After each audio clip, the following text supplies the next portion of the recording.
지금은 3%대의 고정금리로 갈아탈 수 있다면 안 할 이유가 없다고 생각을 합니다.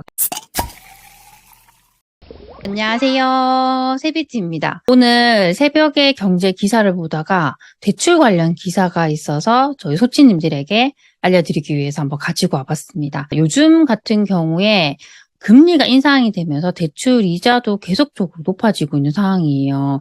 그렇다 보니까 기존의 대출을 변동금리로 받으신 분들 같은 경우에는 이자 부담이 정말 많이 늘어나고 있는 상황이에요. 저 같은 경우도 변동금리로 대출을 받았는데 이게 1년 갱신이더라고요. 그런데 최근에 은행에서 이렇게 연락이 와서는 지금 현재 금리 기준으로 해서 다시 재산정을 해야 된다 하더라고요. 그렇게 보니까 예전보다 이자 부담이 늘어나더라고요. 저뿐만 아니라 많은 분들이 이렇게 변동금리로 대출금리를 받으신 분들은 많이 힘들어질 것 같습니다. 그런데 제 지인분 중에는 주택담보대출을 받으셨는데 고정금리로 이렇게 받으신 분들이 있더라고요. 그분은 이렇게 금리가 계속적으로 올라가더라도 크게 부담이 안 되시는 상황인 거예요. 그분을 보니까 나도 정말 처음에 고정금리로 했으면 정말 좋았을 텐데 라는 생각이 들더라고요. 근데 저희가 이렇게 변동금리로 많이 하게 된 이유가 있는 것 같아요. 그 이유는 변동금리랑 고정금리 이렇게 봤을 때 아무래도 예전에 우리가 대출을 받을 때만 하더라도 변동금리가 고정금리보다 더 낮았어요. 그렇다 보니까 아무래도 많은 분들이 변동금리로 대출을 받으신 것 같습니다. 지금 이 시점, 이렇게 금리가 올라간 시점에 다시 금리가 재산정이 되니까 이 시기에는 아무래도 변동금리로 받으신 분들이 많이 불리한 상황이에요. 그래서 이 부분에 대한 이제 기사를 제가 좀 보여드리고 어떤 식으로 이렇게 방향을 잡아가면 좋은지에 대해서 한번 말씀을 드리겠습니다. 이런 내용의 기사가 있더라고요. 역대급 금리 상승기에도 변동금리 대출 비중이 8년 만에 최대, 왜 고정금리 인기가 없나라는 내용이었어요. 이제 한국은행에 따르면 지난 7월 예금은행의 가계대출 잔액 중에서 변동금리 비중이 78.4%로 2014년 3월 이후에 8년 4개월 만에 가장 큰 것으로 나타났다고 합니다. 근데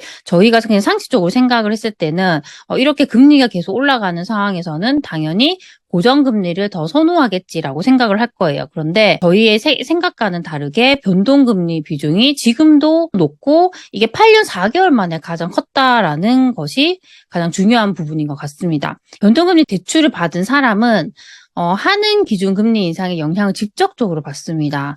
지난 8월부터 지난달 1년간 기준금리를 총 2%포인트 정도 올렸어요. 하는이 지난해 9월 가계대출 잔액을 기준으로 추산한 바에 따르면 기준금리가 2%포인트 인상될 때 차주 1인당 이자 부담이 연간 128만 8천 원 증가한다고 합니다. 그래서 이 부분은 아무래도 대출을 얼마나 받았냐에 따라 다르겠지만 대출 금액이 커질수록 더 이런 이자 부담은 증가한다고 보면 될 것 같습니다. 은행 관계자는 차주들에겐 다음 달에 내는 이자가 얼마인지가 더 중요하다. 당장의 이자 부담을 조금이라도 덜기 위해서 금리 상승기에도 변동금리를 선택하는 차주들이 많다라고 합니다. 그래서 고정금리로 하면 그래도 딱 그 고정된 금리로 몇 년간 지속될 수가 있잖아요. 하지만 고정금리와 변동금리를 비교했을 때 변동금리가 조금이라도 더 저렴하기 때문에 이렇게 변동금리를 선택을 한다는 겁니다. 그래서 당연히 지금 금리가 향후에 계속적으로 높아질 거기 때문에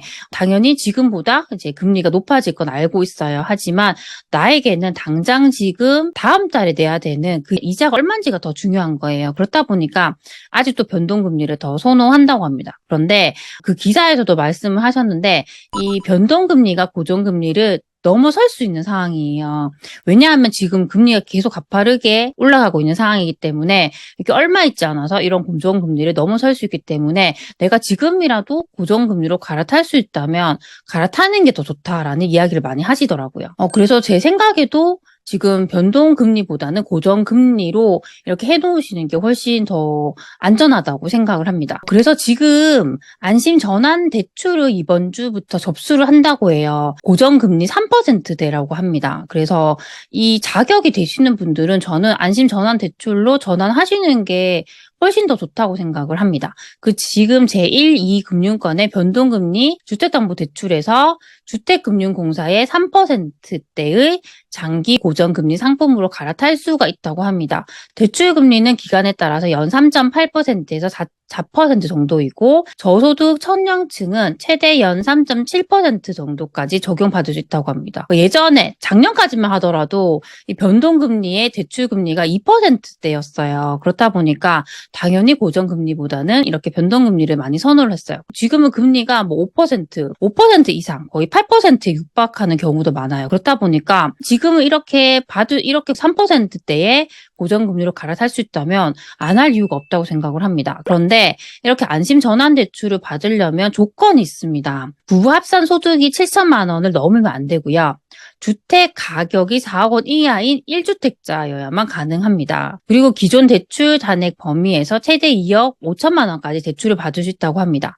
신청 기간 같은 경우는 주택 가격에 따라 다른데 오는 15일부터 28일까지 주택 가격 3억 원까지 신청하실 수 있고요. 4억 원까지는 다음 달 6일부터 신청이 가능하다고 합니다. 아무래도 주택 가격이 낮은 분들에게 좀 더 혜택이 가야 되기 때문에 이렇게 주택 가격에 따라서 신청 기간을 분리를 한 것 같습니다. 그 주요 6대 은행은 각 홈페이지나 영어점에서 신청을 받고 그 외 은행이나 제2금융권은 주택금융공사 홈페이지에서 신청하면 된다고 합니다. 모두 이제 조건에 모두 맞다고 하면 평균 2달 안에 안심 전환 대출이 실행이 되고 대출 실행을 하실 때 영업정에 방문하면 된다고 합니다.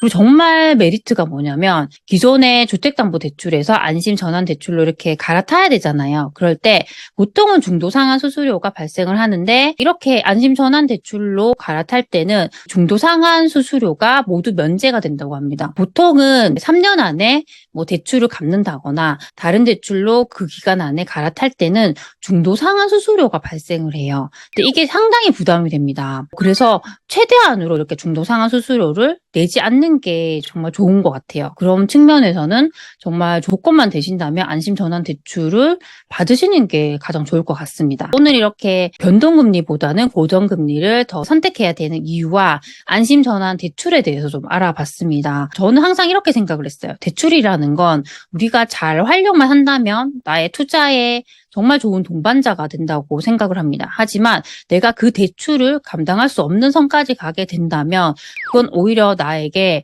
정말 악영향을 줄 수가 있습니다. 그 대출로 인해서 우리가 정말 힘들어질 수가 있어요. 그래서 지금 이런 시점에서는 이 대출에 대해서 잘 판단해야 됩니다. 아직도 이런 대출 레버리지를 활용해서 내가 투자를 하는 건 저는 좋다고 생각을 합니다. 하지만 가장 중요한 부분은 지금 계속적으로 금리가 올라가고 당분간은 이 금리가 올라감에 따라서 대출 이자에 대한 부담이 점점 증가할 것으로 보입니다. 그렇기 때문에 이런 부분, 내가 정말 이만큼의 대출을 감당할 수 있는지에 대한 부분을 잘 판단하시고 대출을 받으셔야 돼요. 그리고 이미 기존에 이렇게 변동금리로 대출을 받으신 분들은 고정금리로 갈아타는 게 훨씬 더 안전할 것으로 보이고요. 안심전환 대출에 대한 자격이 되시는 분들은 안심전환 대출로 갈아타시는 게 더 안전하기 때문에 이 부분도 잘 확인을 하시고 그렇게 신청을 하셨으면 좋겠습니다.